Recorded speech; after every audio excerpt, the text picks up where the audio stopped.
ఒక్కసారి గెలిచి చూడు, లోకం నీకు పరిచయం అవుతుంది. ఒక్కసారి ఓడి చూడు, లోకానికి నువ్వు పరిచయం అవుతావు. ఇది గెలుపోటముల సందర్భంలో ఖచ్చితంగా పనికొచ్చేటటువంటి లక్షణం. ప్రస్తుతం గెలుపు అన్నటువంటిది కూటమిదైతే, ఓటమి అన్నటువంటిది జగన్మోహన్ రెడ్డిది. 151 సీట్లతో ఘన విజయం సాధించినటువంటి జగన్మోహన్ రెడ్డి అదే ఒక అద్భుతమని భావించారు. అంతకంటే గెలుపు ఎవరి వల్ల కాదనుకున్నా.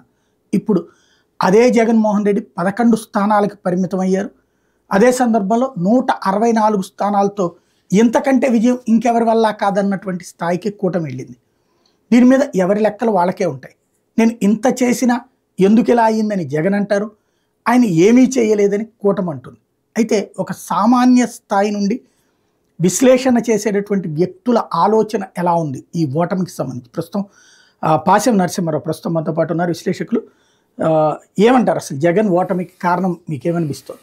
నమస్తే అండి. జగన్ ఓటమికి శిశుపాలుడి మరణానికి ఎన్ని కారణాలు అయితే ఉన్నాయో అన్ని కారణాలు ఉన్నాయి. మొట్టమొదటిగా వ్యక్తి పూజ, వ్యక్తి స్వామ్యం. రెండవది మేజర్గా పవన్ కళ్యాణ్. కానీ ముందుగా నేను పవన్ కళ్యాణ్ గురించి నేను మాట్లాడతాను. పవన్ కళ్యాణ్ ఆయన సంకల్పం, ఆయన పట్టుదల, ఆయన మండుతనం, ఆయన ఆక్రోశం, ఆవేదన. సినిమా ఇది ఎన్డీఏ కూటమి ఫామ్ కాకముందు ఇవన్నీ ఒక సినిమా డైలాగులు, సినిమా హీరో కొన్ని లక్షణాలను మనం భావించుకునేవాడు. ఎప్పుడైతే ఎన్డీఏ కూటమిలోకి బీజేపీని తీసుకొచ్చారో అప్పుడు ఆ తర్వాత నుంచి ఆయనలో ఉన్న ఆయన ఆవేశంలో ఒక వివేకం కనపడింది, ఆయన మొండితనంలో ఒక తర్కం కనపడింది, ఆయన ఉద్వేగంలో ఒక తపస్వి కనపడ్డాడు, ఒక ఋషి, మహర్షి. కానీ ఈ పవన్ కళ్యాణ్ మొండి పట్టుదల వల్లనే ఈ ఎన్డీఏ కూటమి ఫామ్ అయింది అనేది ఒక బలమైన నమ్మకం. ఆయన పట్టుదల కాకపోయినట్టు, ఆయన పట్టుదల విక్రమార్కుడు కూడా అంతగా పట్టుదల పట్టు ఉండడేమో అనిపించింది అనమాట. అంత పట్టుదల పట్టి ఎన్డీఏ కూటమిలోకి బీజేపీ తీసుకురావడం వల్లనే ఈ కూటమి ఎంత బలమైన విజయం సాధించింది. న్యూట్రల్ ఓటర్స్ మొత్తం కూడా వన్ సైడ్కి వెళ్ళిపోయారు అనమాట, అప్పుడు దాకా ఉన్నవాళ్ళు. కానీ దీన్ని నేను విశ్లేషణ చేస్తా, వివరిస్తా. ఎట్లాగంటే మనం ప్రీమెచ్యూర్ అంటే దీన్ని నాకు తెలిసి జగన్ ఓటమికి ప్రధానమైన కారణం ప్రీమెచ్యూర్డ్ స్టార్డమ్, ప్రీమెచ్యూర్డ్ ఒక బ్రాండింగ్ ఆయన క్రియేట్ చేసుకుంటాడు. ఒక ఫాల్స్ ఇల్యూజన్ ప్రపంచంలో వెళ్ళిపోయాడు ఆయన.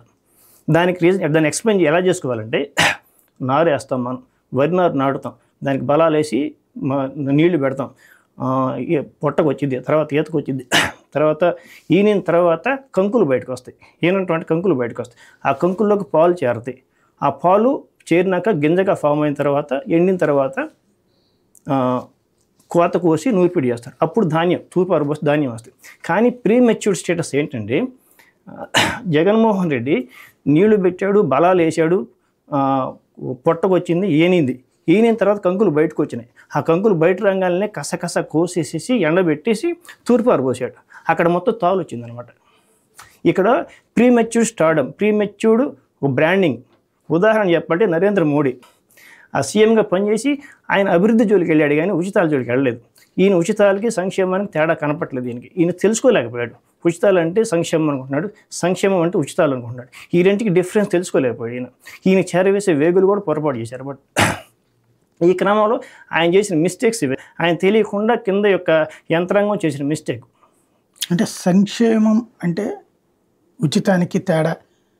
ఉచితం అంటే ఒక ఇదిగో ఈ పెన్ను తీసుకో, ఈ పెన్సిల్ తీసుకో, ఈ టీవీ తీసుకో, ఈ ఫ్రిడ్జ్ తీసుకో అంటే ఉచితం అంటారు. అలా కాకుండా ఒక స్కూల్కి నువ్వు ఈ డబ్బులు తీసుకుని నీ పిల్లోడిని చదివించు, లేదంటే కనుక నువ్వు ఈ డబ్బులు తీసుకుని వ్యాపారం పెట్టుకో అనేది ఉచితం అవుతుందా, సంక్షేమం అవుతుంది? ఇవాళ ఈయన డబ్బులు ఉచితంగా స్కూల్కి అమ్మఒడి స్కీమ్ కింద డబ్బులు ముందు కూడా అవే పిల్లలు, అవే పేరెంట్స్ అదే స్కూల్లో ఫీజులు కట్టి చదివించుకున్నారు. ఈయన ఎప్పుడు ఉచిత సంక్షేమం అవుతుందంటే, $1కి ₹5, ₹6 విలువ ఉన్న రోజుల్లో, భారతీయ రూపాయల్లో 5 నుంచి 6 రూపాయలు తేడా మార్కం విలువ ఉన్న రోజుల్లో ఆయన ఇచ్చిన 15,000కి అమ్మఒడి కావచ్చు, 10,000 కావచ్చు విలువ ఉండేది. ఈ రోజు $1కి $83, $84 పలుకుతున్న రోజుల్లో డబ్బుకు విలువ పోయింది. ఆ విలువ లేనప్పుడు అది ఉచితమే అవుతుంది. అదే ఆయన ఇస్తున్న 15,000 విలువ కట్టుంటే దాని విలువ కాపాడుకునేవాళ్ళు అప్పుడు పేరెంట్స్ అనేవాళ్ళు. అప్పుడు ఆ పిల్లల్ని ఇంకా బెటర్ ఎడ్యుకేషన్ స్కూల్లో కానీ జాయిన్ చేసి ఉన్నట్లయితే ఆ డబ్బులతోటి అది సంక్షేమం కిందకి అవుతుంది. అది ఉచితం కిందకే వస్తుంది. తర్వాత ఈ చేయూత కింద డబ్బులు ఇచ్చే అన్న వ్యాపారం పెట్టుకోండి. ఇప్పుడు బండి తోలుతున్నారు, రోడ్డు మీద రిక్షా బళ్ళు పెట్టుకొని కాయలు అమ్ముకుంటున్నారు. వాళ్ళు రోజు సంపాదన 800 నుంచి 1000 రూపాయలు సంపాదిస్తున్నారు. ఈయన 10,000 ఇస్తాడు, 15,000 ఇస్తాడు. ఈ 10,000 రూపాయలు 15,000 రూపాయలు వాళ్ళు మహా సంపాదిస్తే 15 రోజులు సంపాదిస్తారు. ఈ 15 రోజులు సంపాదించిన డబ్బుని వాళ్ళు జాగ్రత్త గుర్తుపెట్టుకోవాల్సిన అవసరం లేదు. ఇదే డబ్బును ఒరిస్సాలో పంచితే అక్కడ రూపాయి విలువ చాలా విలువైంది. అక్కడ రూపాయి అనేది వెస్ట్ బెంగాల్లో కావచ్చు, బీహార్లో కావచ్చు, ఇక్కడికి వచ్చి పనిచేస్తున్నారు 400 రూపాయలకి వాళ్ళు, ఒరిస్సా వాళ్ళు కావచ్చు. వాళ్ళకి ఇస్తే 15,000 రూపాయలు అక్కడ చాలా విలువైన వాళ్ళకి. కానీ మన ఆంధ్రాలో అది లేదు. అది మనకు డెవలప్డ్ స్టేట్ ఇది. ఈ డెవలప్డ్ స్టేట్లో కాబట్టి ఇక్కడ రూపాయికి విలువ పోయింది కాబట్టి ఆ సంక్షేమంగా ఈయన పేరైతే పెట్టేది ఇస్తున్నాడు, అది ఉచితాలకి ఊరికైపోతుంది. కొండలు తవ్వి పప్పు బెల్లాలకు పనిచేసినట్టు అనమాట అవి. దానివల్ల మిస్యూజ్ అయిపోయింది. డెవలప్మెంట్ అంటే ఏంటి? ఒక పెద్ద పరిశ్రమలు రావాలి, జనానికి తెలిసే పరిశ్రమలు రావాలి, జనం నోళ్ళలో నానాల పరిశ్రమల పేర్లు అవి. అప్పుడు 100 మందికి వచ్చిన 1000 మంది చూపించుకోవచ్చు. ఒక ఉదాహరణ కియా చూపించారు. కియా వల్ల మన భారతీయులకు ఏం ఉపయోగం లేదు, మన డబ్బుల్ని కొరియాకి వెళ్తున్నాయి. కానీ ఆ పరిశ్రమ తీసుకొచ్చింది మేమే అని చెప్పి చంద్రబాబు నాయుడు చెప్పుకుంటుంటాడు. అది ఒక పరిశ్రమలో చూపించుకోవడానికి అవకాశం ఉంటుంది. అది అటువంటి పేరు చెప్పుకోవడానికి మన జగన్మోహన్ రెడ్డికి ఏం పెద్ద కనపడలేదు. అది జనంలోకి వెళ్ళలేదు. ఆయన పరిశ్రమ తీసుకొచ్చినట్టు. అభివృద్ధి అంటే పరిశ్రమలు తీసుకురావాలి, లేకపోతే ఇంకేదన్నా ఉపాధులు పెరగాలన్నమాట. జనానికి ఉపాధి పెరగటం అది లేదని స్పష్టం. ఉందో లేదో ప్రభుత్వం తెలుసు, కానీ జనానికి రీచ్ కాలేదు. ఆయన చేసి ఉండొచ్చు, పరిశ్రమ తెచ్చి ఉండదు, కానీ జనానికి రీచ్ కాలేదు. అది ఒక జనానికి రీచ్ కాకపోవడం వల్ల అది మైనస్. అది రైట్. ఇప్పుడు ఒక యోగి ఆదిత్యనాథ్ అండ్ ఇండస్ట్రీస్ తెచ్చాడు, సంక్షేమం ఇచ్చాడు. నరేంద్ర మోడీ ఇండస్ట్రీస్ బోల్డ్ అని తెచ్చాడు, సంక్షేమం బోల్డ్ అని తెచ్చాడు. పక్కన రైతులకు ఇచ్చే డబ్బులు 6,000 రూపాయలు దేనికి పనికిరావు అనుకుంటాం మనం, కానీ 6,000 రూపాయలు అనేటువంటి ఒక సొమ్ము ఇచ్చారు. ఇప్పుడు వాళ్ళు ఇచ్చే ఇది రెండూ చేసినా కూడా ఆయనకి ఓట్లు ఎందుకు తగ్గాయి వాళ్ళిద్దరికి? కారణం ఏంటంటే యూపీలో ఆల్ ఓవర్ ఇండియా బీజేపీ స్వింగ్లో 400 సీట్లు గెలవపోతుందని ఒక కాన్ఫిడెన్స్ తోటి కొంతమంది ఎట్లా మాట్లాడినా ఏం మాట్లాడినా మన బీజేపీకి మినిమం మెజార్టీ వస్తుంది. 303 లాస్ట్ టైం వచ్చింది కాబట్టి ఈసారి ఎక్కువ వస్తాయి, కనీసం 30 వచ్చి 40 వచ్చి 350 వస్తాయి, టోటల్ 400 వస్తాయని వాళ్ళకి ఓవర్ కాన్ఫిడెన్స్ వెళ్ళి నోరు తుత్తరగా అత్యుత్సాహంగా కొన్ని స్టేట్మెంట్లు ఇచ్చారు. రాజ్యాంగం రద్దు చేస్తామని, రిజర్వేషన్ రద్దు చేస్తామని. ఈ స్టేట్మెంట్లకి చివరి 1 మంత్లోనే ఎక్కువగా ఇది ఇంపాక్ట్ అయింది. చివరి 1 మంత్లోనే, ఆ చివరి 20 రోజులు 1 మంత్లోనే ఎక్కువగా వైరల్ చేశారు అది ప్రతిపక్ష ఇండి కూటమి వాళ్ళు. ఎప్పుడైతే ఈ ప్రతిపక్షాలు ఇండి కూటమి వాళ్ళు విపరీతంగా వైరల్ చేశారో వాటికి తగ్గ రియాక్షన్ ఆన్సర్ చేయలేకపోయారు బీజేపీ కూటమి వాళ్ళు. ఇది కాదు, రిజర్వేషన్స్ రద్దు చేయము, రాజ్యాంగాన్ని భ్రష్టు పట్టించింది, నాశనం చేసింది, అత్యధిక సవరణలు చేసింది కాంగ్రెస్ పార్టీ ఇండి కూటమి వాళ్ళు అని చెప్పి చెప్పలేకపోయారు. ఒకటి. రెండోది, ఈ రాజ్యాంగంలో దిక్కుమాలిన సంస్కరణలు సవరణకి, మార్పుకి, రద్దుకి తేడా చెప్పలే జనానికి, సామాన్యుడికి ఇవన్నీ తెలియాలండి. వాళ్ళు రాజ్యాంగాన్ని సవరణ చేస్తా అంటారు, కానీ బీజేపీ వాళ్ళు వస్తే రాజ్యాంగం రద్దు చేస్తామని ఎక్కడ చెప్పలేదు, రాజ్యాంగాన్ని మారుస్తామని ఎక్కడ చెప్పలేదు. వీళ్ళు తెలియక అజ్ఞానంతో కొంతమంది ఎంపీలు రాజ్యాంగాన్ని మార్చేస్తామని ఒక స్టేట్మెంట్ ఇవ్వడం వల్ల ఆ మార్చేస్తామనే పదాన్ని వాళ్ళు రద్దు చేస్తామని మార్చేసుకున్నారు ఇండి కూటమి వాళ్ళు. అక్కడ వాళ్ళకి ఎక్కువ డ్యామేజ్ అయింది. అంతేగాని ఇప్పుడు కూడా అక్కడ బ్రాండింగ్ వచ్చింది కేవలం మోడీ వల్లనే అక్కడ బ్రాండ్ అయింది. ఆ మోడీ వల్లనే అక్కడ 33 సీట్లు వచ్చేసరి మోడీ వల్లనే పెరిగినాయి, మోడీ వల్ల వచ్చినాయి, కానీ యోగి ఆదిత్య వల్ల వచ్చినాయి, కానీ వేరే బ్రాండింగ్ వల్లనే వచ్చినాయి అవి. ఈ లులు సింగ్ అయోధ్యకి ఫైజాబాద్ ఎంపీగా పోటీ ఆయన స్టేట్మెంట్ ఇచ్చాయంట రాజ్యాంగం రద్దు చేస్తామని. ఇక రేవంత్ రెడ్డి భయంకరంగా స్టేట్మెంట్లు ఇచ్చాడు, విపరీతంగా ప్రతి సభలో చెప్పాడు రాజ్యాంగం రద్దు చేస్తారు బీజేపీ. అయినా సరే ఇక్కడ ఇంకో 2 సీట్లు వచ్చి ఉండేవి. ఆ విధంగా ఒక సీఎంఏ అంత బలంగా చెబుతున్నప్పుడు అంటే జనాన్ని కొద్దిగా రీచ్ అవుతుంది. అది ఆ రీచ్ అవుతుందాన్ని బీజేపీ వాళ్ళు తిప్పికొట్టలేకపోయారు, సమర్థంగా తిప్పికొట్టలే. వీళ్ళంతా ఎలక్షన్ ఇయరింగ్లో లేకపోతే మోడీ ఫేస్ తోటి మేము గెలిచేస్తామని ఒక ఓవర్ కాన్ఫిడెన్స్లో ఉండటం వలన వీళ్ళు తిప్పికొట్టలే. అది వాళ్ళకి మైనస్. యూపీలో తగ్గడానికి కానీ, రాజస్థాన్లో తగ్గడానికి కానీ కొన్ని అక్కడ క్యాస్టిజం ఉంటుందండి. మా భారతదేశంలో వద్దనుకున్నా, అవుననుకున్నా, కాదనుకున్నా, దాచుకున్నా, బహిరంగంగా మాట్లాడుకున్నా సరే క్యాస్టిజం ఇది యాక్సిస్. కులతత్వం అనేది, కులము అనేది మన భారత సమాజానికి ఒక విరుసు. ఆ విరుసు మీద అన్నీ ఆధారపడి ఉంటాయి. అక్కడ బ్యాలెన్సెస్ కొన్ని ఉంటాయి. అక్కడ ఏదో కొన్ని లాంగ్ టర్మ్ 10 సంవత్సరాల నుంచి అక్కడ పరిపాలన చేస్తున్న లోకల్ గవర్నమెంట్ ఉంది కాబట్టి అనేక ఎంత జాగ్రత్త చేసినా కొన్ని నెగిటివిటీ వస్తుంది. ఆ నెగిటివిటీని ప్లస్ ఈ రాజ్యాంగ రద్దు అనే కార్యక్రమం ఈ స్టేట్మెంట్ల వలన ప్లస్ అయిపోయి ముస్లిమ్స్, యాదవులు మొత్తం ఏకమైపోయి బీఎస్పీ ఓట్ బ్యాంక్ మొత్తం తిరిగేసి ఇటు వచ్చేసి ఓవరాల్గా డ్యామేజ్ చేసుకున్నారు బీజేపీ వాళ్ళు యూపీలో. అంతకుమించి అక్కడ వేరే ఏ సంస్కరణ అభివృద్ధి బ్రహ్మాండంగా ఉందని జనానికి కూడా తెలుసు. నార్త్ ఇండియా వాళ్ళందరూ బాధపడతారు. ఇప్పుడు ప్రతి ఒక్కళ్ళు బీజేపీని ఉత్తరప్రదేశ్ ఓడిపోయిందని చెప్పి ఇండియా నలుమూలల నుంచి ఉత్తరప్రదేశ్ని ఏలేది చూపిస్తున్నారు. అది అందరికీ కొద్దిగా తెలిసింది వాళ్ళకి, యూపీ వాళ్ళకి. అరే మనం తప్పు చేసామంది. ఈ 500 సంవత్సరాల నుంచి కొన్ని వేల మంది ప్రాణాలు బలిదానం చేసిన సాధ్యం కాని గుడి రామాలయం ఒక్క రక్తపు పొట్టు చెందకుండా సామరస్యంగా ఒక దివ్యమైన రామ మందిరాన్ని కట్టినందుకు బీజేపీ వాళ్ళు ఓడిపించుకున్నాం మనమే, ఒక ఆత్మ పరిశీలన చేసుకునే రోజు ఒకటి వస్తుంది. ఇది ఒక మేలుకొల్పు బీజేపీ వాళ్ళకి. రేపు నెక్స్ట్ రాబోయే ఎలక్షన్స్కి, అసెంబ్లీ ఎలక్షన్స్కి ఇది ఒక మేలుకొల్పు వాళ్ళకి.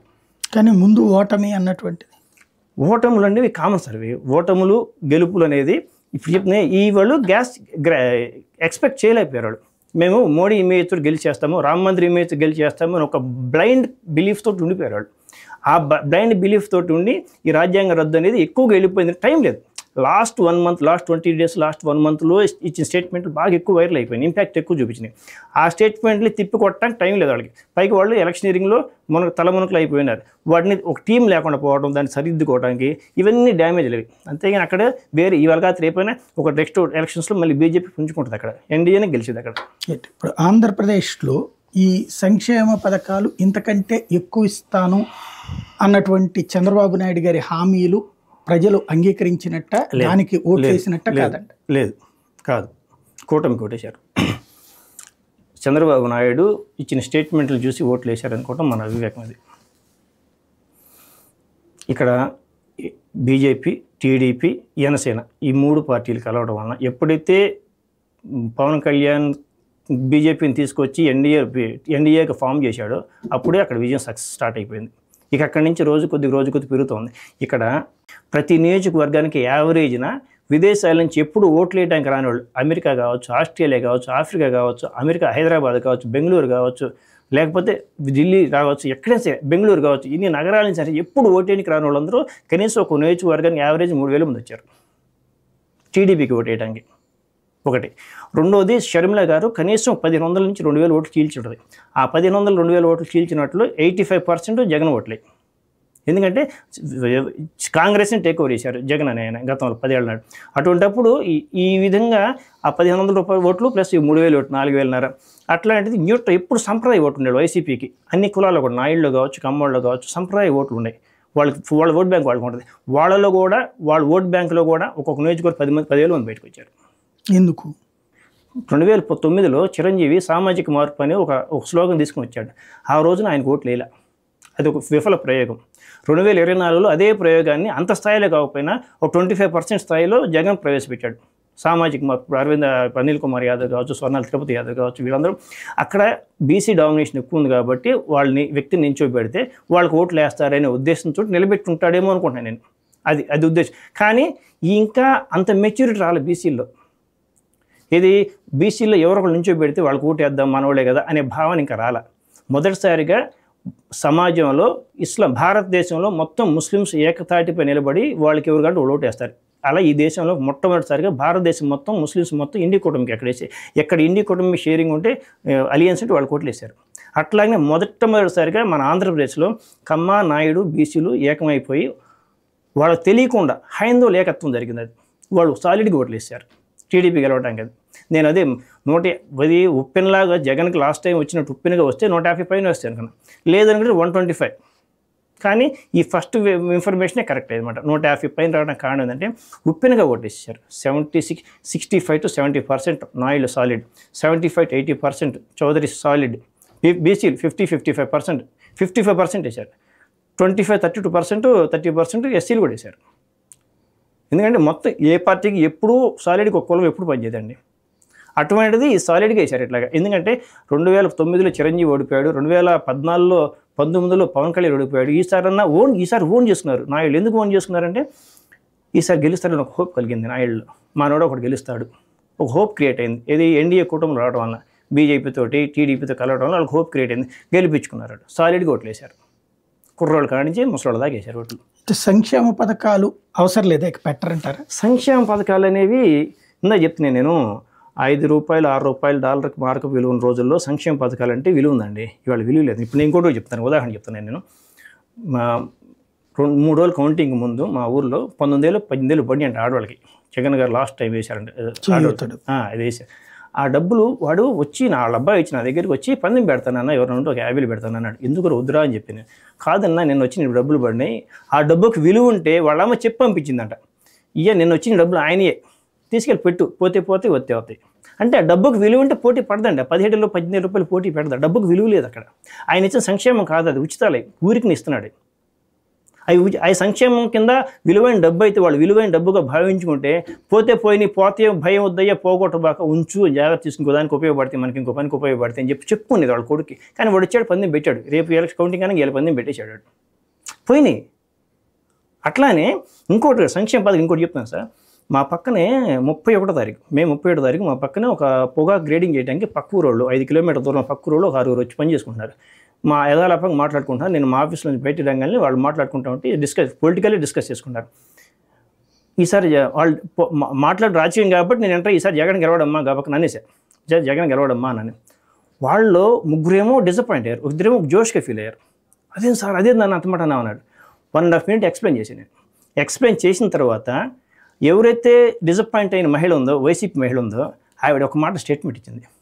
అన్న 40 సంవత్సరాలు నిన్న వాళ్ళకి డబ్బులు ఇవ్వడం దేనికన్నా, మేము పని చేసుకుంటాం కదన్నా, నాకు ఎందుకన్నా డబ్బులు తీసుకుంటూనే ఒక పబ్లిక్ సామాన్య స్త్రీకి అర్థమైన క్యాలిక్యులేషను ఒక ఎంపీకి, ఒక ఎమ్మెల్యేకి, ఒక ఎమ్మెల్సీలకి, ఒక మినిస్టర్కి, ఒక సజెస్ట్ వీళ్ళందరికీ అర్థం కాల. వీళ్ళు క్యాచ్ చేసుకోలేకపోయారు. వీళ్ళకి గ్రౌండ్ లెవెల్కి పైన ఉన్న హై లెవెల్ క్యాడర్కి మధ్య గ్యాప్ ఉందండి, కమ్యూనికేషన్ గ్యాప్ బాగా ఉంది. ఇక్కడ కింద జనం ఏమనుకుంటున్నారు, ఏం ఆలోచించుకుంటున్నారు వాళ్ళు తెలుసుకోలేకపోయారు. మెకానిజం ఫెయిల్ అయిపోయింది. అది వాళ్ళ మెకానిజం ఫెయిల్ అవ్వడం వల్లే వీళ్ళు. ఇంకోటి ఉపాధ్యాయులు ఎమ్మెల్సీ ఎలక్షన్ నేను అనేది ఇక్కడ ఇప్పుడు చంద్రబాబు ఇది ఇస్తానన్నారు, ఇవ్వకపోతే జనం అంగీకరిస్తారా? రేపు రాజధాని కొద్దిగా సోషల్ మీడియా వాళ్ళకి సోషల్ మీడియా బాగా సపోర్టివ్గా ఉంటుంది. ప్రింట్ మీడియా కావచ్చు, ఎలక్ట్రానిక్ మీడియా కావచ్చు, ఈ విషయాలు వాళ్ళకి అవసరం లేని విషయాలు ఏవైతే ఉంటాయో వాళ్ళు మొత్తాన్ని వాటిని సప్రెస్ చేసేసి కొత్త విషయాల్ని రైజ్ చేస్తారు. ఎందుకంటే మనకి ఇవాళ ఒక కేసు వచ్చింది బయట, పెద్ద భయంకరమైన అవినీతి కేసు బయటకు వచ్చింది. 4 రోజుల తర్వాత ఇంకొక ఐటమ్ వచ్చింది, ఇది పాతపడిపోతుంది. ఈయన సంక్షేమం ఇస్తాడు కానీ ఫిల్టర్ చేస్తాడు.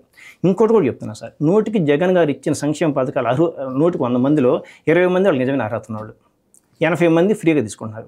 ఎందుకంటే నేను 10 ఎకరాల కూడా తీసుకుంటాను. ఏంది అడిగి నేను వాళ్ళు ఇస్తున్నారు, నేను తీసుకుంటున్నా. పక్కనోడు తీసుకుంటున్నా, నేను తీసుకుంటున్నా.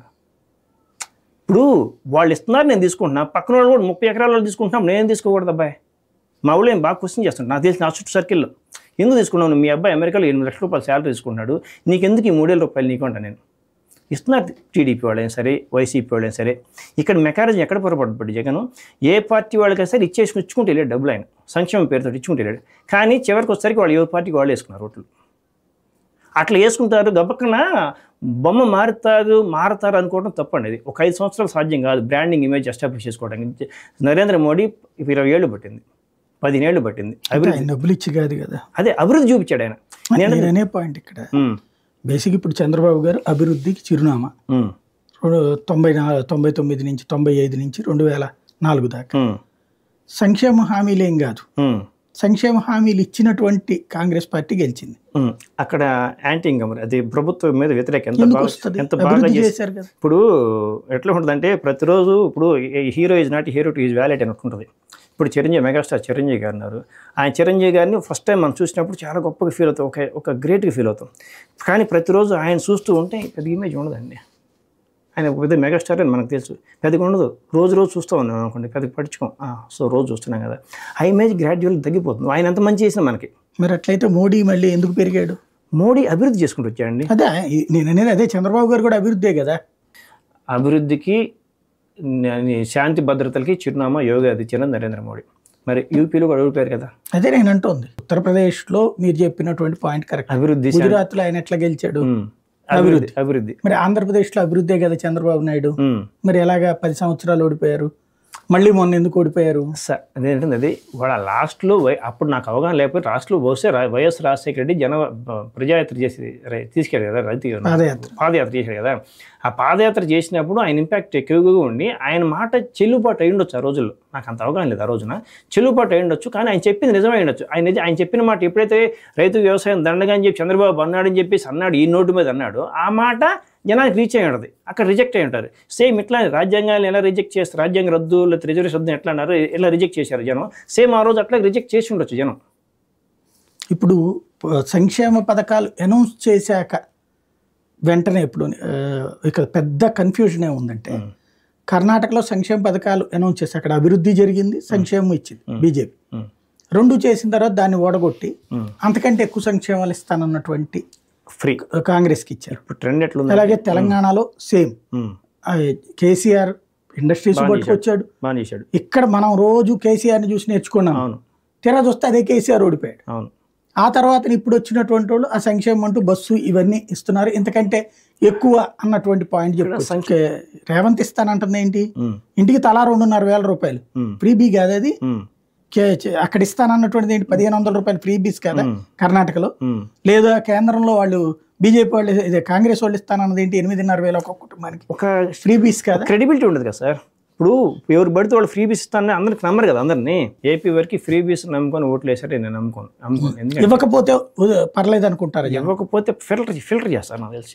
అర్హత ఉన్నవాళ్ళు, అర్హత లేని వాళ్ళు స్వచ్ఛందంగా వదులుకోమంటారు, లేకపోతే ఇంకొక విధంగా లోకల్ బాడీస్ వల్ల గవర్నమెంట్ వల్ల ఫిల్టర్ చేసేసిన తర్వాత అభివృద్ధి డైవర్ట్ చేస్తారు. మైండ్ మొత్తాన్ని సోషల్ మీడియా వాడుకొని ప్రింట్ మీడియా కావచ్చు, ఎలక్ట్రానిక్ మీడియా మొత్తం ఓదర్ కొట్టేస్తారు. ఓదర్ కొట్టినప్పుడు ఆటోమేటిక్గా ఏంటంటే పాత విషయాలు మర్చిపోతారు. ఫ్రీ బీస్ ఇవ్వలేదు కదా అని చెప్పేసి వదిలేస్తారు. అదే ఫ్రీ బీస్ ఇవ్వలేదు పోయినసారి 2019లో ఎందుకు ఓడగొట్టారు చంద్రబాబు నాయుడిని మర్చిపోయారు కాబట్టి గెలిపించారు.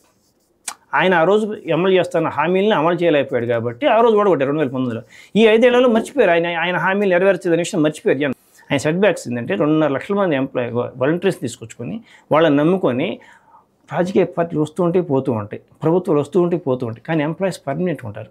వాళ్ళని మనం నిర్లక్ష్యం చేసేసి తూలి మాట్లాడుతూ ఉంటే వాళ్ళ ఈగో దెబ్బతిని పూర్తిగా వ్యతిరేకంగా చేస్తారన్న విషయాన్ని గమనించుకోలేకపోయారు వాళ్ళు. సరిగ్గా జీతాలు ఇవ్వాలి.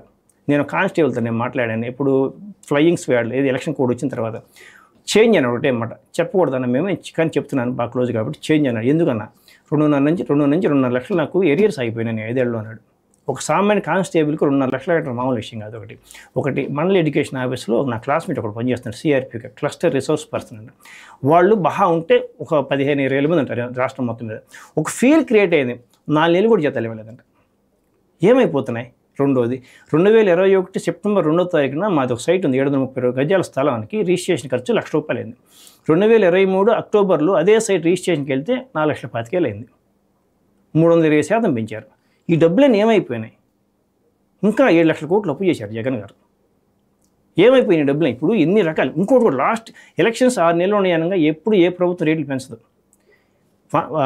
క్రషర్లు ఉన్నాయి కదండి, చిప్స్ ఇంటి నిర్మాణానికి వాడి చిప్స్ కావచ్చు, బేబీ చిప్స్ 20 mm, ఆ చిప్స్ రేటు టన్నుకు 250 రూపాయలు పెంచారు. 200 నుంచి 250 రూపాయలు పెంచారు చివరి 6 నెలలు 5 నెలలని 5-6 నెలలు రేట్లు పెంచారు.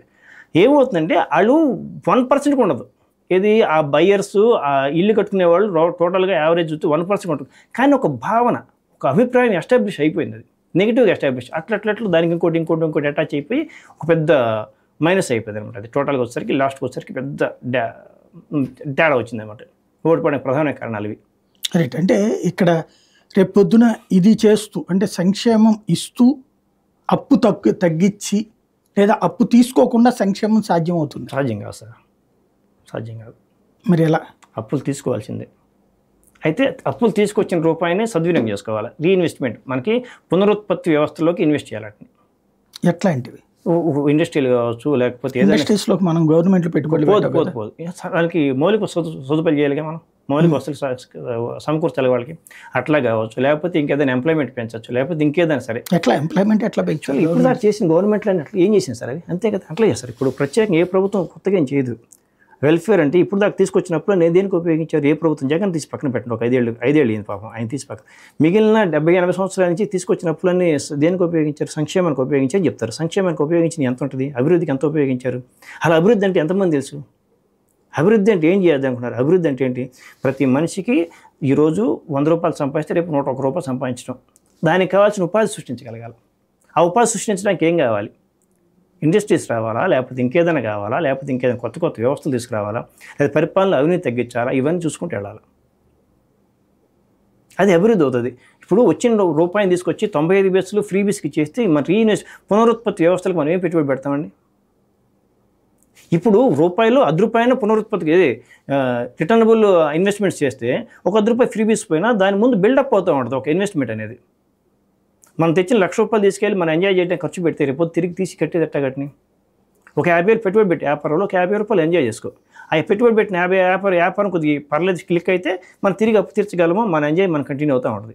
ఇక్కడ చేసిన పొరపాటు ఏంటంటే ఇన్ని లక్షల కోట్లు చెప్తారు ప్రతిపక్ష పార్టీల మాటలు మనం నమ్మాల్సిన అవసరం లేదు. ఎన్ని లక్షల కోట్లు తెచ్చారో తెలియదు.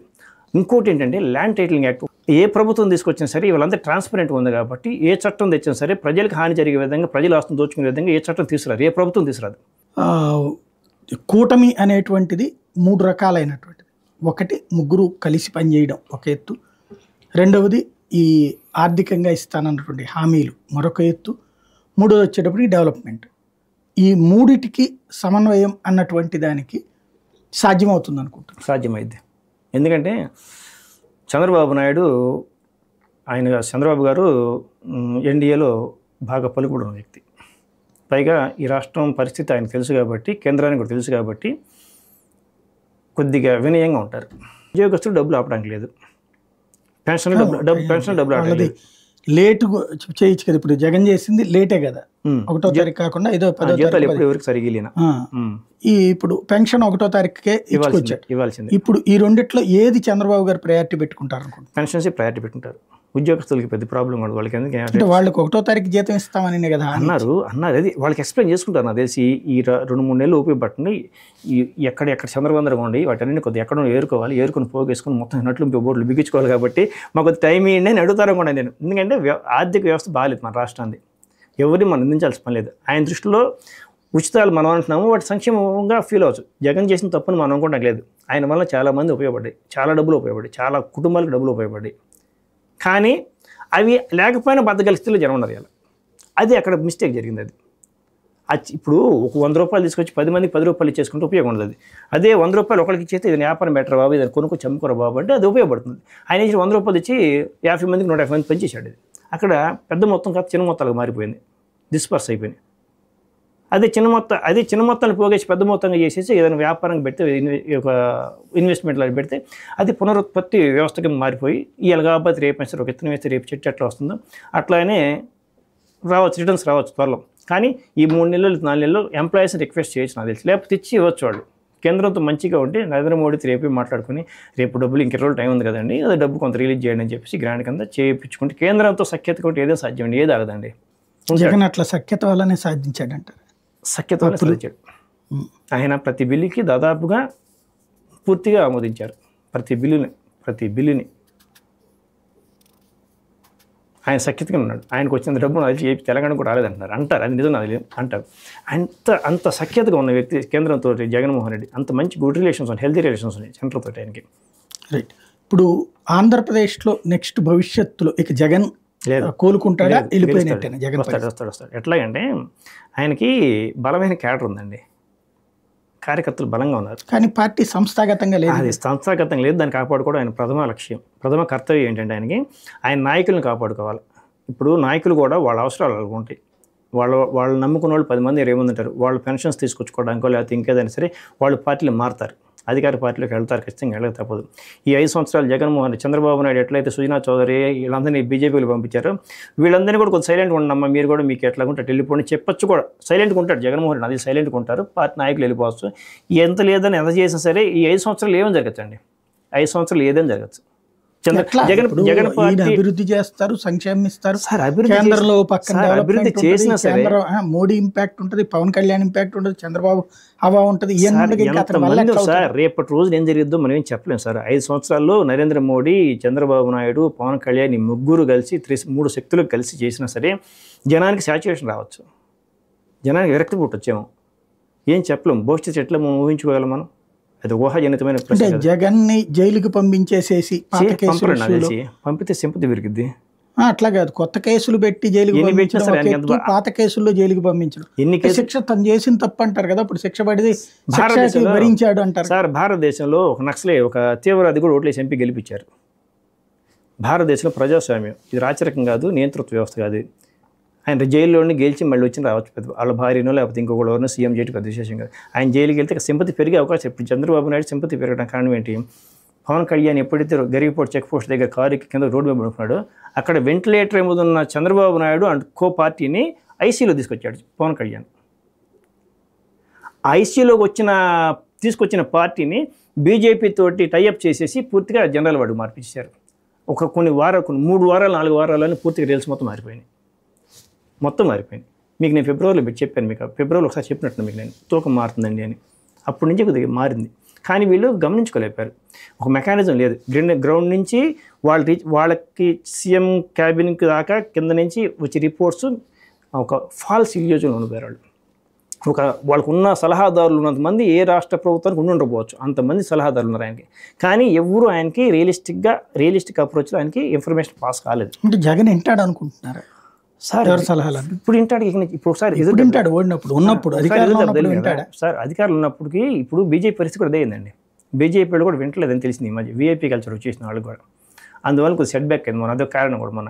అట్లానే ఎవరైతే ఓటర్ చాలా స్టాండర్డ్గా ఆలోచిస్తున్నారండి, ఓటర్ చాలా స్టాండర్డ్గా ఆలోచిస్తున్నారు. రియలిస్టిక్గా వాళ్ళు డబ్బులు ఎవరి దగ్గర తీసుకున్నారు సరే, ఎంతమంది ఇచ్చినా అంతమంది దగ్గర తీసుకున్నారు, వాళ్ళు ఎవరికి వెళ్ళి ఓటు అడిగేస్తున్నారు వాళ్ళు. అటువంటిప్పుడు ఓటర్ స్టాండర్డ్గా ఉన్న విషయం ఎప్పుడో తెలుసుకుంటారు వీళ్ళు. ఏ రాజకీయ పార్టీ సరే, అది బీజేపీ కావచ్చు, కాంగ్రెస్ కావచ్చు, వైసీపీ కావచ్చు, టీడీపీ కావచ్చు, ఓటర్కి స్టాండర్డ్గా ఆలోచిస్తున్నారు. వెనకటి రోజుల్లో లేదు ఇవాళ. ఈనాడు రాత్రి ఏ న్యూస్ అయితే అదే, వెనకటి రోజుల్లో మేము చిన్నపిల్లప్పుడు వార్త ఏది రాత్రి అదే న్యూస్. అట్లాంటిది ఇవాళ సోషల్ మీడియా, సాయి లాంటి వాళ్ళు, లేకపోతే సింకో సాయి గారు కావచ్చు, విపరీతంగా ఒరిజినల్ జెన్యున్గా న్యూస్ ప్రజెంటేషన్ చేస్తున్నారు. ఉదాహరణ చెప్తాను మీకు నేను. పొన్నూరులో మొన్న పవన్ కళ్యాణ్ వస్తుంటే హెలిప్యాడ్ రెడీ చేసిందంట. ఈనాడు హెడ్డింగ్ ఏం రాశారు, పవన్ కళ్యాణ్ గారికి సిద్ధంగా ఉన్న హెలిప్యాడ్ని ధ్వంసం చేసిన వైకాపా కార్యకర్తలు హెడ్డింగ్ పెట్టారు. నాకు అసలు నమ్మబుద్ధి కాలేదు నా వార్తని, హెడ్డింగ్ని. నేను లోపలికి వెళ్ళాను, న్యూస్ లోపలికి వెళ్తే లాస్ట్లో న్యూస్ ఐటమ్ లాస్ట్లో ఏం రాశారు, అంతకుముందు జగన్మోహన్ రెడ్డికి రావడం కోసం రెడీ చేసి సిద్ధం చేసిన హెలిప్యాడ్ని, వైకాపా కార్యకర్తలు సిద్ధం చేసిన హెలిప్యాడ్ని పవన్ కళ్యాణ్ కోసం కూడా ఉపయోగించుకోబోతున్నారు కాబట్టి వైకాపా కార్యకర్తలు దాన్ని ధ్వంసం చేశారు. అది న్యూస్ లాస్ట్ లైన్. ఆ లాస్ట్ లైన్ రాశారు. అదే ఫస్ట్ లైన్ తర్వాత న్యూస్ ఎవరు చదవడు, అది న్యూసే కాదంటారు. కానీ జనం ఆ చివరి దాకా చదవరు, హెడ్డింగ్ చూస్తారు, వదిలేస్తారు. హెడ్డింగ్ ఏమంటారు, నిజం అనుకుంటారు దాన్ని. Misguiding, this is misguiding, social media misguiding. ఒక పార్టీ పెట్టి దాన్ని అత్యంత వేగంగా, అంటే క్రిందసారి ఒక్క ఛాన్స్ ప్లీజ్ అన్నందుకు జగన్ కోటేశారు. ఈ దఫా తను ఫెయిల్ అయ్యాడు. ఒకసారి ఫెయిల్ అయిన ఆయన్ని మళ్ళీ ఎందుకు ఎన్నుకోవాలి? చంద్రబాబు వింటున్నారుగా 2004లో ఆయన అభివృద్ధికి అంబాసిడర్. అట్లే కాదు, ఇప్పుడు మనకు ఆల్టర్నేటివ్స్ లేదు సార్. ఎందుకు లేదు? పవన్ కళ్యాణ్ ఉన్నాడు. Pawan Kalyan full fledged party కాదు అది. ఇప్పుడు అయిపోతుంది కదా, ఎట్లా అవుతుంది? ఒక 5 సంవత్సరాలు ఎస్టాబ్లిష్ చేసి అన్నయ్య గారికి 70 లక్షల మంది ఓట్లు వచ్చినాయి, 18 సీట్లు వచ్చిన ఆయన 5 సంవత్సరాల పాటు పార్టీ నిలబెట్టుకోవాలని ఆలోచనతో లేకుండా ఎకాకి సీఎం అవ్వదని ఉద్దేశంతో వచ్చినట్టున్నాడు. ఆయన కాలేదు, ఫెయిల్ అయిపోయాడు. పార్టీని తీసుకెళ్ళి ఇంకోటి కలిపేసుకుని వెళ్ళిపోయాడు ఆయన. కానీ అదే ఆయన పార్టీ ఉన్నట్టయితే ఆల్టర్నేటివ్ ఉండేది. 2009కు 2014 ఆల్టర్నేటివ్ వచ్చి ఉండేది 2014కి. కానీ ఆయన తొందరపడేసి వెళ్ళిపోయాడు. అట్లాంటిది జగన్మోహన్ రెడ్డి ఇప్పుడు మన పవన్ కళ్యాణ్ ఒక పార్టీ పూర్తి స్థాయి, ప్రతి గ్రామ స్థాయి, ప్రతి వార్డు స్థాయికి ఎస్టాబ్లిష్ చేసుకోవడానికి కనీసం 10 years పడుతుంది. ఇప్పుడు అయిపోద్ది కదా. ఇప్పుడు ఇవాళ గెలిచారు, తర్వాత ప్రతి చోట కూడా స్థానిక ఎన్నికలు రేపు వచ్చే ఏడాదే వస్తాయి. 30%, 33% అని ముందే చెప్పారు. 1/3 మనం తీసుకోబోతున్నాం అని. అక్కడ గ్రౌండ్ లెవెల్ క్యాడర్ రెడీ అవుతుంది. ఈలో బూత్ కమిటీలు 33% కానీ 67% కాదు కదా సార్. వాళ్ళు ఒకవేళ 33% పోటీ చేస్తారు. వాళ్ళు ఆ 33% వాళ్ళు గెలిచేది ఎంతమంది ఉంటారు? అవును, నెక్స్ట్ కూడా కూటమిగా ఉంటుంది కదా. కూటమిగా ఉన్నంత మాత్రాన పార్టీ కూటమి ఉండే మైనస్ సార్ పవన్ కళ్యాణ్ గారికి. వాళ్ళు ఎదగలేరిక, కూటమిలో ఉండటం వల్ల ఎదగలేరిక. కూటమిలో కాకుండా ఒంటరిగా బయట రాలేరు ఆయన. అంటే ఇక్కడ ఒక చిన్న లాజిక్ ఏంటంటే, కూటమి ఇది కంటిన్యూ అయితే జగన్ పని అయిపోతుంది. జగన్ ఒక పక్కన జైలు కన్నా వెళ్తాడు, లేకపోతే కనుక జగన్ పని అయిపోతే అప్పుడు ఆ ప్లేస్ పవన్ కళ్యాణ్ ఆక్యుపై చేసుకుంటుంది. పవన్ కళ్యాణ్ కాదండి, అది బీజేపీ ఇక్కడ సెకండ్ ప్లేస్ వచ్చింది. కానీ నెక్స్ట్ ఎట్లాగా ఇక్కడ మొన్న వచ్చింది కూడా బీజేపీకి, ఆరిస్తే కూడా 3 గెలిచారు. స్ట్రైక్ రేట్ వాళ్ళది 50%. అంటే ఇప్పుడు బీజేపీ పోటీ చేయట్లేదు కాబట్టి వాళ్ళ ఓటు బ్యాంకు మొత్తాన్ని వాళ్ళకి అనుకూలంగా పార్టీకి వేసుకుంటున్నారు. వాళ్ళకి ఓట్ బ్యాంక్ మంచి ఓట్ బ్యాంక్ ఉంది వాళ్ళకి. కానీ వాళ్ళు స్వతంత్రంగా పోటీ చేసి 10 to 12% వచ్చేసేవాడు వాళ్ళకి. కానీ వాళ్ళ ఉపయోగం, దానివల్ల ఎవరికి ఉపయోగం ఉండదు. మళ్ళీ జగన్ సీఎం అయ్యాడు. ఆ పార్టీ కూటమి కట్టడం వల్ల ఆ ఓట్లు మొత్తం కూడా ఒకే పార్టీకి వెళ్ళిపోయినాయి. ఒక కూటమికి వెళ్ళిపోయినాయి కాబట్టి అందరూ స్వీప్ అయిపోయారు అక్కడ. అట్లాగనే పవన్ కళ్యాణ్ స్వతంత్రంగా ఎదగాలంటే కనీసం 10 ఏళ్ళు మినిమం పడుతుంది. జగన్ పని అయిపోతుంది కదా. కాదు సార్, జగన్ అంత ఈజీగా తొందరగా పోడు సార్. ఆయన క్యాడర్ ఉంది సార్ ఆయనకి. గ్రామాన ఒక ప్రతి వీధిలో ఆయన క్యాడర్ ఉంది. మీరే అన్నారు ఇందాక బూత్ కమిటీలు అవి కూడా లేవు వాళ్ళకి. అసలు వైసీపీ బూత్ కమిటీలు లేదు, ప్రజారాజ్యం ఏం లేవు. ఈ మన పవన్ కళ్యాణ్ లేవు. వైసీపీకి ఉన్నాయి సార్. వైసీపీ నాయకుడు వెళ్ళిపోతే కొద్దిగా అవసరాల కోసం వెళ్ళిపోతామంటే చూసి చూడటం వదిలేకి తప్పదు పెద్ద నాయకత్వం. తర్వాత రేపు రిటర్న్ వస్తారు. ఇప్పుడు సీఎం రమేష్ కోవట్లే వాళ్ళు బీజేపీలో ఉన్న ఎవరు కోవట్లు వాళ్ళు అందరూ తెలిసిన విషయం. సీఎం రమేష్ కావచ్చు, లేకపోతే ఇంకా సో కనక మేడలు కావచ్చు, లేకపోతే వీళ్ళు మన సుజనా చౌదరి, తెలుగుదేశం సుజనా చౌదరి కావచ్చు, వీళ్ళందరూ వాళ్ళు ఉండే ఎవరు వాళ్ళ ఆత్మహత్య ఎక్కడుందండి? వాళ్ళ ఆత్మ ఎక్కడుంది? వాళ్ళు బాహ్యంగా పెరిఫెరల్గా దాంట్లో ఉన్నారు. వాళ్ళ ఆత్మ ఎక్కడుంది? కానీ భారతీయ జనతా పార్టీ తరపున గెలిచారు కదా వాళ్ళు. సార్ గెలుస్తారు సార్, గెలుస్తున్నా కూడా వాళ్ళ ఆత్మలు ఇక్కడే ఉంటాయి. అవసరమైనప్పుడు వాళ్ళు ఇడేటే ఉంటారు. పవన్ కళ్యాణ్ ఆయన పూర్తి స్థాయి పార్టీని ఎస్టాబ్లిష్ చేసుకోవడానికి, జగన్ అంత స్థాయి ఎస్టాబ్లిష్ చేసుకోవడానికి మినిమం 10 years పడుతుందండి. ఈయనకి అవసరంలా, ఈయన ఉన్నదాన్ని రగుల్చుకుంటూ వెళ్ళటమే. అప్పుడప్పుడు ఒక ఫీల్ ఇస్తూ ఉంటాయి.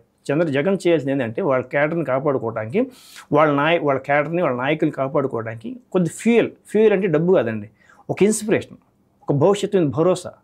ఎట్లా ఇప్పుడు గొడవలు జరుగుతున్నాయి, ఇవన్నీ తన్నులు తింటాము, ఇంకెందుకు మిగులుతారు కార్యకర్తలు? బెంగాల్లో అట్లాగే అయితే సాంతం బీజేపీకి మనుషులే దొరకని పరిస్థితి, కమ్యూనిస్టులు కాంగ్రెస్ సాంతం తుడిచిపెట్టుకుపోయి. బెంగాల్తో మనం పోల్చుకోకూడదండి. బెంగాల్ వేరు, బెంగాల్ యొక్క అరాచకం వేరు, మనది అంత దిగదారలేదు. మన రాష్ట్రం స్టార్ట్ అయింది ఆ టైప్లో, అంటే ఓటు వేయని వాళ్ళని పట్టుకుని ఎక్కడో ఉంటారు, ప్రతిసారి ఉంటాయి. కాకపోతే హైలైట్ చేసుకుంటారు. ఇంతకుముందు జరిగి ఉంటాయి, ఇంతకుముందు కూడా జరిగి ఉంటాయి. గత 20 సంవత్సరాల నుంచి కదా 50 సంవత్సరాలు జరిగి ఉంటాయి. కానీ ఇప్పుడు జనానికి తెలిసిపోతుంది, సోషల్ మీడియాలో ప్రతి ఒక్కటి రీచ్ అవుతుంది. నేను అనేది ఇప్పుడు ఇంత ఇన్సిడెంట్స్ ఇంతకుముందు చూసారు, ఇన్ని ఇన్సిడెంట్స్ ఇప్పుడు జరిగినాయి. మోకాళ్ళ మీద కూర్చోబెట్టడం, శిలావిగ్రహాలు ధ్వంసం, శిలాఫలకాల ధ్వంసం, ఇవన్నీ అక్కడ బెంగాల్లో ఏంటి, ఎక్కడైతే బీజేపీ వాళ్ళు అటుకు ఓటేశారు, బీజేపీకి ఓట్లేశారో ఆ ప్రాంతాల్లో చెత్త తీసుకొచ్చి పోయడం, వాళ్ళ మీద పని చేయనీయకపోవడం జరిగింది. అక్కడ భయపడిపోయి ఈవెన్ ఇంతకుముందు కాంగ్రెస్ తుడుచుకుపోయింది, కమ్యూనిస్టులు తుడుచుకుపోయారు.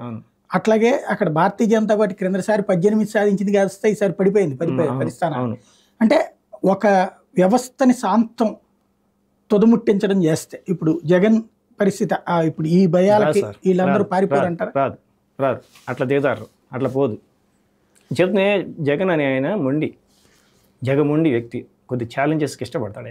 ఆయన ఛాలెంజెస్ని ఫేస్ చేయడానికి ఇష్టపడతాడు. ఈ సమస్యల్ని భయపడి ఆయన వెనకాల వీళ్ళు ఉండాలిగా, వీళ్ళందరూ భయంతో. నాయకుడు ఉన్నప్పుడు ఏమవుతుందంటే క్యారెక్టర్ పూర్తిగా పోదు. ఒకవేళ వాళ్ళకి జైలుకి వెళ్తే ఆయన జైలుకి ఇంకా సింపతి పెరుగుతుంది. ఇప్పుడు మన సింపతి 50 రోజులు ఎందుకు ఉంచారు? 5 రోజులు తీసుకురాగలరు. చంద్రబాబుని బయటకు 5 రోజులు తీసుకురాగలరు. 50 రోజులు ఎందుకు ఉంచారు? సింపతి కోసం ఉంచి ఉండొచ్చు. అది అంటే అది నిజమో కాదు మనకు తెలియదు. అది ఎన్ని రోజులు ఎక్కువ ఉంటాడో అన్ని రోజులు సింపతి పెరుగుతుంది.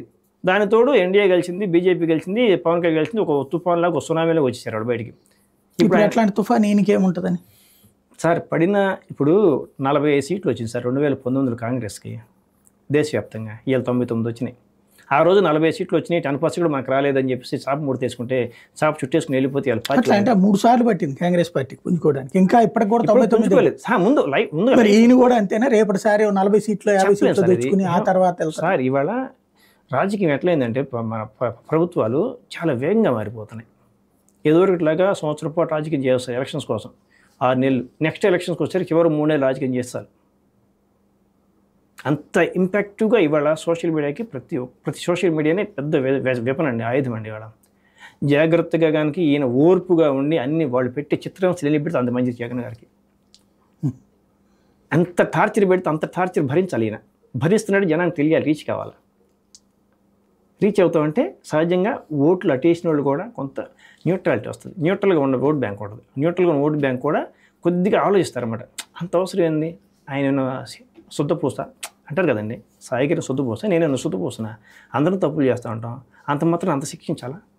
మనిషిలో ఒక రెవల్యూషన్ వస్తుంది, మార్పు, ఒక ఆలోచనలో ఒక రెవల్యూషన్ వస్తుంది. ఆ రెవల్యూషన్ సీడ్ అవుతారు రేపు పొద్దున. నెక్స్ట్ ఎలక్షన్స్ కాదు, ఆ నెక్స్ట్ ఎలక్షన్స్ కావచ్చు.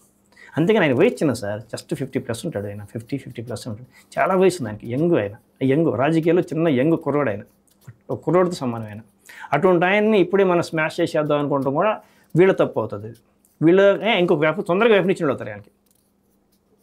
అంటే ఆంధ్రప్రదేశ్లో ఇప్పుడు టోటల్గా ఈ మొత్తం వ్యవహారం అంతా చూసిన తర్వాత ప్రాంతీయ పార్టీల రాజకీయం అవుతుందా, జాతీయ పార్టీలకు అసలు అవకాశం ఉంటుందా? ఎందుకంటే భారతీయ జనతా పార్టీ కూడా ఇప్పుడు ఎట్లయితే తమిళనాడులో ఏదో ఒక పార్టీతో జాతీయ పార్టీ కాంగ్రెస్ పొత్తులు పెట్టుకుంటే కానీ బతకలేని పరిస్థితి, ఇక్కడ భారతీయ జనతా పార్టీ పరిస్థితి, కాంగ్రెస్ పార్టీ శూన్యమైనటువంటి పరిస్థితి. ఇక్కడ ఇప్పుడు ఇంత ట్రై చేసినా కూడా 5 లక్షల ఓట్ల దగ్గర ఆగిపోయినటువంటి పరిస్థితి. ఇప్పుడు త్రిముఖ పోరు, తెలుగుదేశం, జనసేన, వైసీపీ, ఈ 3 పార్టీలు ఉంటాయంటారా? లేకపోతే కనుక 3 పార్టీల యుద్ధం నడుస్తుందా? కూటమి వర్సెస్ వైసీపీ ఉంటుంది నెక్స్ట్ ఎలక్షన్స్ కూడా. అదే వైసీపీ ఎవరిని కలవడు, ఎందుకంటే బీజేపీతో కలవాలి, ఎవరిని కలవడం లేదు ఆయన. బీజేపీతో కలవాలి. బీజేపీ ఇప్పుడు మెర్జ్ అయిపోయింది, బీజేపీతో కలిసిపోతున్నారు కాబట్టి టీడీపీ వాళ్ళు, జనసేన వాళ్ళు ఆ కూటమి నుంచి బయటకు వచ్చే ఛాన్స్ లేదు. వాళ్ళిద్దరి మధ్య బలమైన యుద్ధాలు జరగాలి, పెద్ద పెద్ద యుద్ధాలు జరిగితే కానీ ఆ కూటమి చేయలేదు. ఆ యుద్ధాలు జరగాలంటే సాధ్యం కాదు. చంద్రబాబు యుద్ధాలు జోలికి వెళ్ళడం, ఎందుకంటే రాష్ట్ర అవసరాలు చాలా ఉన్నాయి ఆయనకి. రాష్ట్రాన్ని బాగు చేయాలని ఆలోచనతో ఉంటాడు కాబట్టి, ఆయన బాగు చేయాలి కాబట్టి యుద్ధాల జోలికి వెళ్ళడు. పవన్ కళ్యాణ్ని యుద్ధాలకు అసలు ఆలోచనే ఉండదు ఆయనకి. ఆయన అసలుకి బీజేపీ ఫేవర్ పర్సన్ అంటే ఆయన. అటువంటిప్పుడు వాళ్ళిద్దరు ఆ కుటుంబంలో చీలికి వచ్చిందని కూడా నేను అనుకోను. ఒకవేళ వస్తే మాత్రం జగన్కి ఇంకా ఫాస్ట్గా రైజ్ అవుతాడు. అంటే నేననేది ఆ ప్రాంతీయ పార్టీలు నిలబడతాయండి. ఇప్పుడు ఒక పార్టీ ఫర్ ఎగ్జాంపుల్ టీఆర్ఎస్ ఉంది, మొన్నటిసారి వచ్చేటప్పటికి 39. అంటే ప్రతిపక్షం వాస్తవంగా బీజేపీ కంటే చాలా స్ట్రాంగ్. 8 స్థానాలు గెలుచుకుంది బీజేపీ, వీళ్ళు 39 గెలుచుకుంది. కానీ పార్లమెంట్కి వచ్చేటప్పటికి అది 0 అయిపోయింది, ఇది 8 స్థానాలకి ఎగబాకి.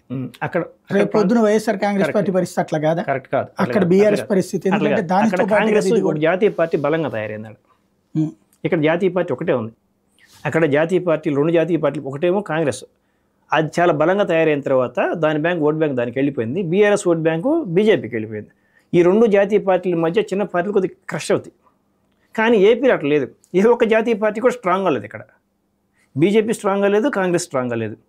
బీజేపీ వెళ్ళి వాళ్ళతో అలయన్స్ కలిసింది కాబట్టి అసలు ఛాన్సే లేదు అసలు. అది ఖచ్చితంగా ఈయనకి రేపొద్దున లైఫ్ ఉంది, ఈయనకి ఫ్యూచర్ ఉంది జగన్ గారికి. అదే ఫ్యూచర్ ఉంటుంది అంటే ముందైతే ఓడిపోయి ఆ తర్వాత అవ్వదంటారా? వస్తాడు సార్, లెగుస్తాడు మళ్ళీ. ముందు ఓడిపోవడం అంటే ఇప్పుడు ఓడిపోయారు, పూర్తిగా పోయింది. రేపొద్దున అంత స్టేట్ అయితే ఓడిపోవచ్చు, ఎక్కువపోవచ్చు. ఒక 50 సీట్లు 70 సీట్లు రావచ్చు.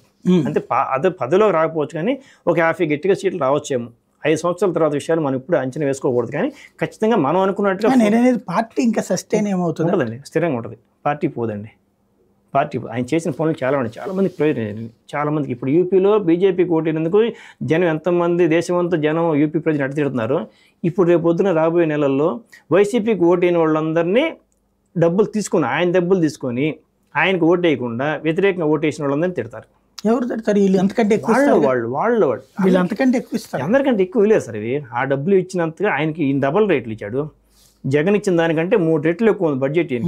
ఆ బడ్జెట్ ఇవ్వాలంటే అంతమందికి ఇవ్వలేరు. ఫిల్టర్ చేయాల్సింది, అది ఫిల్టర్ చేయాల్సిందే. 50% ఫిల్టర్ చేయాల్సిందే. వాళ్ళు అర్హత ఉన్న వాళ్ళందరినీ, అర్హత లేని వాళ్ళందరినీ తీసి పక్కన ఫిల్టర్ చేయాలి. మీరే అన్నారు కదా ఇందాక, పబ్లిక్కే ఎందుకు ఇది వేస్ట్గా డబ్బులు ఇవ్వడం అంటున్నారు. ఆ స్కీమ్ హామీ ఇచ్చారు కదా, హామీ ఇచ్చిన పూర్తికి ఎత్తేలేరు కదా. అవును, గ్రాడ్యువల్ మనుషుల్ని తగ్గిస్తారు. తగ్గించినప్పుడు వాళ్ళు ఇంకెందుకు ఫీల్ అవ్వాలి? ఆల్రెడీ అసలైన వాళ్ళకి ఇచ్చారు కదా అనుకోవాలి కదా. అదే అసలు స్కీమ్ ఉందనుకుంటే, ఉందని ఒక లైవ్లో ఉందని ఒక ఫీలింగ్ క్రియేట్ చేస్తారు. పూర్తిగా ఎత్తేస్తే అది పెద్ద సెట్ బ్యాక్ అవుతుంది. నేను అనేది అప్పుడు సగం మంది అనర్హులు అన్నారు అనుకోండి, వాళ్ళు ఏం తప్పే ఉంది, మాకు అనర్హత మేము ఆల్రెడీ సంపాదించుకున్నాం కాబట్టి అని వదిలేస్తారు కదా. ఇంకా అప్పుడు వ్యతిరేకత ఎందుకు వస్తుంది? ఆ ఓట్ బ్యాంకు కొంతమంది ఇప్పుడు ఈ చంద్రబాబు నాయుడిని ఎన్టీఆర్ యూనివర్సిటీ పేరు తీసేయటం ఒకటి దెబ్బ కొట్టింది కదా, చంద్రబాబుని జైల్లో పెట్టడం ఒకటి. ఈ 2 ఇన్సిడెంట్లు అత్యంత ప్రమాదకరమైన తయారైపోయి పూర్తిగా సమాజంలో వ్యతిరేకత తయారైంది. ఆ 2 ఇన్సిడెంట్లు పెద్ద ప్రమాదం జరిగినాయి. ఆ 2 ఒకటి, ఆ దెబ్బతోటి ఆ వ్యతిరేకత వలన ఇట్లా తయారైపోయింది. కానీ రేపొద్దున ఆ సగం తీసేసిన వెల్ఫేర్ స్కీమ్స్ సగం పేర్లు తీసేస్తారు కదా. సగం పేర్లు తీసేసినప్పుడు వాళ్ళ మీద వ్యతిరేకత ఎందుకు? వాళ్ళందరికీ వైసీపీ ఓట్ బ్యాంక్ అవుతుంది కదా. ఇప్పుడు ఓటేలే వాళ్ళు, ఇప్పుడు ఓటేలే వైసీపీకి ఓటేలే వాళ్ళు, మ్యాక్సిమం ఓటేలే వాళ్ళు. ఓటేలేదు కాబట్టి స్వీప్ అయ్యారు. రేపొద్దున వాళ్ళు రియలైజ్ అవుతారేమో. ఎందుకు అవ్వాలంటే ఇక్కడ బాగా డెవలప్ సార్, అమరావతి జరుగుద్ది, ఇండస్ట్రీస్ వస్తాయి, డెవలప్మెంట్ కూటమి ఉంది, పవన్ ఉన్నాడు, బీజేపీ ఉంది. సార్ డెవలప్మెంట్ చూస్తే గత బీజేపీ వచ్చిన తర్వాత వేసిన రోడ్లు కావచ్చు, మరుగుదొడ్లు కావచ్చు, ఇంత దేశం మొత్తం కుల మత ప్రాంతాలతో సంబంధం లేకుండా వాళ్ళు డెవలప్ చేశారు. ఈ పార్టీకి 550 సీట్లకి 450 సీట్లు రావాలి బీజేపీ వాళ్ళకి. ఎన్ని వచ్చినాయి? 240 వచ్చినాయి. డెవలప్మెంట్ ఒక్కటే క్రైటీరియా కాదు సార్. మీరే చెప్పారు ఆయనకి అది ఉంది, పైన ఉంది పలుకుబడి, డబ్బులు తీసుకొస్తారు. మరి ఇంకేంటి, సంక్షేమం ఇచ్చేయగలడు, అభివృద్ధి చేయగలడు కదా, ఇంకేంటి ప్రాబ్లం అంటారు. ఆయనంత మాత్రాన అదే నేను చెప్తారు, ఆయనంత మాత్రాన అన్ని చేసినా సరే వ్యతిరేకత ఎందుకు వస్తుంది అది మనకు రీజన్ చెప్పలేము సార్. బేస్ మనకు సార్, నువ్వు కోరిన తిండి పెట్టి నీకు కోరినటువంటి డెవలప్మెంట్ చేశాక ఇంకెందుకు రావాలి అసలు? ఇప్పుడు ప్రతి ఇంట్లో కన్న తండ్రి తన పిల్లల కోసం ఎన్నో త్యాగాలు చేస్తాడండి. ఆయనంత మాత్రం పిల్లలు తండ్రిని గౌరవిస్తున్నారు. ఆయన తండ్రి కదా, చూసుకున్నారా? తండ్రి అని అంటారు కదా వచ్చే వరకు కూడా. అదే తండ్రి అని అంటారు, కానీ దాని చివరిలో అనాథాశ్రమం ఎందుకు వస్తాయి సార్? అట్లాగే వృద్ధాశ్రమాలు ఎందుకు వస్తాయి? అట్లాగే రావు కదా. డబ్బులన్నీ ఇచ్చేసిన తర్వాత అలా అర్ధాశ్రమం, లేకపోతే డబ్బులు వీళ్ళకి ఇవ్వకపోతే 2 చేతులు బాగా ఉండి స్వచ్ఛంగా 2 నెలలకు 10 లక్షల దాన్ని దీన్ని అసలు పోల్చు సార్. అదే సార్, వృద్ధాశ్రమాలు ఎందుకు వస్తున్నాయి? అనాథాశ్రమం ఎందుకు వస్తున్నాయి? వాళ్ళ కొడుకుల్ని మంచిగా పెంచి పోషించుకుంటారు, హ్యాపీగా దెబ్బతల్లి వలికిపడ్డారు తల్లిదండ్రులు. అయినా సరే తల్లిదండ్రులకు ఎందుకు ఉద్దేశం పడుతున్నారు? ఒక రకమైన భావం వచ్చింది. ఎంత మంచిగా చేస్తారు, ఎంత బాగా చేస్తారే. సహజ లక్షణం, మానవ సహజ లక్షణం ఏంటంటే మన రోజు స్వీట్ బాగా ఇష్టం, స్వీట్ తింటున్నాం అనుకో 4 రోజుల తర్వాత స్వీట్ మీద కొద్దిగా వెగటు పుట్టుతుంది. అది కామన్ హ్యూమన్ టెండెన్సీ, అది మానవ సహజ లక్షణం. అది దాని మీద ఎందుకు రావాలనుకుంటే అది మనకి అది ఆ క్వశ్చన్కి మనం ఆన్సర్ చెప్పలేదు. అది ఊహాజనితమైన క్వశ్చన్ కూడా కాదు అది. రైట్. ఇప్పుడు ప్రత్యేక హోదా ఆంధ్రప్రదేశ్కి వచ్చే అవకాశం రాదు. ప్రత్యేక హోదా రావడానికి కొన్ని ప్రత్యేకమైన లక్షణాలు కావాలి ప్రతి రాష్ట్రానికి, ఒక రాష్ట్రానికి. ఆ లక్షణాలు మన రాష్ట్రానికి లేవు. అంటే హామీ ఇచ్చారు, హామీ ఇచ్చేస్తారు. అది హామీ ఇచ్చింది ఎవరు? కాంగ్రెస్ వాళ్ళు.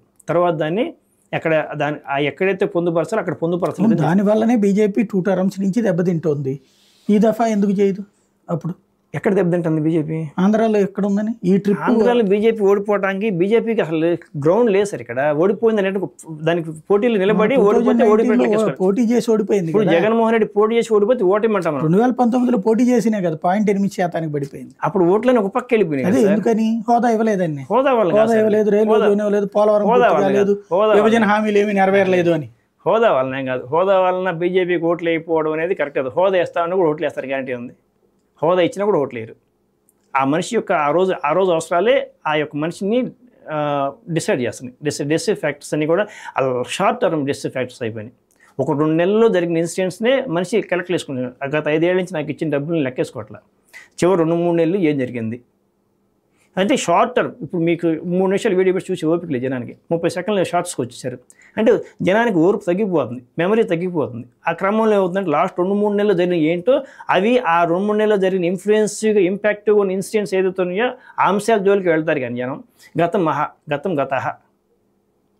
రైట్. ఇవాళ తెలుగుదేశం పార్టీ చెప్తున్నటువంటి ప్రధానమైనటువంటిది అంటే ఆంధ్రప్రదేశ్కి సంబంధించి ఒక జాతిపితలాగా చంద్రబాబు నాయుడు ఆవిష్కృతం కాబోతున్నారు. అలా ఆవిష్కృతం చేసుకుందని ట్రై చేసి జగన్ ఓడిపోయింది. ప్రతి దాంట్లో జగన్ బొమ్మ వేసుకొని, జగన్ పోస్టర్ వేసుకొని, జగన్ పేరు పెట్టుకొని, వాళ్ళ నాన్న పేరు పెట్టుకొని, ఇది రాచరికం కాదండి. ఇది నియంతృత్వం కాదు. ఇది భారతదేశం, ప్రజాస్వామ్య దేశం. వ్యక్తిస్వామ్యం యాక్సెప్ట్ చేయరు. ఇంతకుముందు ఎన్టీ రామారావు గారు లేకపోతే వైఎస్ రాజశేఖర ఆ రోజులు అయిపోయినాయి. ఇవాళ యాక్సెప్ట్ చేయరు. ఆ బ్రాండ్ కోసం ట్రై చేసి జగన్ అట్టర్ ఫ్లాప్ అయిపోయాడు. రేపు పొద్దున్న చంద్రబాబు చేసిన అదే పరిస్థితికి వెళ్తాడు ఆయన. సమాజంలో మన ఆంధ్రప్రదేశ్కి ఎవరెవరు గత 100 సంవత్సరాల నుంచి, గత 80 సంవత్సరాల నుంచి ఈ రాష్ట్రానికి ఎవరు మంచి చేశారు వాళ్ళ పేర్లను బయట తీసుకొచ్చేసి నిజాయితీకి వాళ్ళ పేర్లకి స్కీమ్స్కి వాళ్ళ పేర్లు పెట్టాలి. వాళ్ళ కుటుంబ పేర్లు పెట్టుకుంటే జనం అంగీకరించే స్థితిలో వాళ్ళు లేరు, అంగీకరించరు కూడా. అట్లా చేసుకుంటూ వెళ్తే ఇప్పుడు ఎట్లయితే ఈడ్చుకొట్టారు జగన్, రేపు పొద్దున బీజేపీని ఈడ్చుకొడతారు. అట్లా ఆయన ఏ పార్టీకి ప్రాంతీయ పార్టీ తీసి పక్కన పెట్టండి, బీజేపీని ఈడ్చుకొడతారు. జనం ఆలోచిస్తున్నారు. వాళ్ళు తీసుకున్న డబ్బులు తీసుకుంటున్నారు, వాళ్ళ సంక్షేమ పేరుతో తీసుకునే స్కీమ్స్ తీసుకుంటున్నారు, కానీ ఆలోచిస్తున్నారు. అన్ని పేర్లు వెళ్ళానా? Nehru outer ring road, Nehru విమానాశ్రయం, ఏం సార్ ఇవి? ఈ దేశానికి బాగు చేసింది, ఈ దేశానికి ఎవరు లేరు నాయకులు వాళ్ళు. వాళ్ళే నా కుటుంబేనా ఈ దేశాన్ని బాగు చేసింది? అట్లా ఆ టాపిక్ వెళ్ళిపోతుంది, బయటకు వెళ్ళిపోతుంది. అది కరెక్ట్ కాదు. అది వ్యక్తి స్వామి వరకు వెళ్ళకూడదండి. రైట్. ఫైనల్గా ఒక్కటి చెప్పండి, ఆంధ్రప్రదేశ్లో భవిష్యత్ రాజకీయంలో త్రిముఖ పార్టీ రాజకీయం ఉంటుందా? అంటే జనసేన, తెలుగుదేశం, వైసీపీ అనే రాజకీయం ఉంటుందా, లేదా కూటములు 2 కూటముల తరహా రాజకీయం ఉంటుంది అనుకో? నెక్స్ట్ ఎలక్షన్స్కి అయితే కూటమి సార్. ఆ తర్వాత కూటమి వర్సెస్ వైసీపీ కనుక మంచి చేసుకొని వీళ్ళిద్దరి మధ్య, ఈ ముగ్గురు మధ్య ఏదైనా యుద్ధాలు జరిగితే బీజేపీ తోటి వైసీపీ కలిస్తే ఇంకో తొందరగా అధికారంలోకి వస్తాడేమో. కానీ జగన్ అని ఆయన ఈయనగా అదే ఈయన vote bank Muslims vote bank అనో లేకపోతే ఇంకో క్రిస్టియన్ ఓట్ బ్యాంకు పోయేదని భయంతో వీళ్ళు ఉంటున్నారు. కానీ మరి టీడీపీకి ఎందుకు వేసారు ఓట్లు ముస్లిమ్స్? కూటమి బీజేపీతో కలిసారు, క్రిస్టియన్స్ కూడా వేశారు. ఇవన్నీ మనం చెప్పుకోవడానికి జరిగే విషయం. గ్రౌండ్ లెవెల్ అయిన పట్టించుకొస్తారు. వాళ్ళ నాయకుడికి వాళ్ళు ఓటేస్తారు అంతే. సామాన్యుడికి నేను నా పిల్లలు బాగా హ్యాపీ కడుపు నిండి తింటున్నామా లేదా చూసుకుంటారు అంతే. రైట్. Thank you. ఇది పరిస్థితి. ఓవరాల్గా అయితే కర్ణుడి చావుకి 100 కారణాలు అన్నటువంటి తరహాలోనే జగన్ ఓటమికి అయితే 100 కారణాలు ఉన్నాయి. ఎవరి విశ్లేషణలు వాళ్ళదే. సామాన్య తరహా ప్రజల విశ్లేషణ ఒక రకంగా ఉంటుంది, మేధావుల విశ్లేషణ ఒక రకంగా ఉంటుంది, అదే సమయంలో రాజకీయ విశ్లేషణలు మరొక రకంగా ఉంటాయి. కాకపోతే ప్రభుత్వం ఇప్పుడు చేసే సంక్షేమం, అభివృద్ధి ఈ 2 భవిష్యత్తుకు సంబంధించి నిర్దేశించేటటువంటి అంశం. అది 2 పట్టాల మీద నడిచే రైలులాగా సాగితే భవిష్యత్తు ఉంటుంది. అదే సందర్భంలో తేడా వచ్చినప్పుడు ప్రతిపక్షానికి అవకాశం వస్తుంది. వైఎస్ఆర్ కాంగ్రెస్ పార్టీకి అవకాశం కల్పిస్తారా, లేకపోతే సుదీర్ఘకాలం ఈ కూటమి ప్రభుత్వం కొనసాగుతుందా? ఇది చూడాల్సి ఉంది.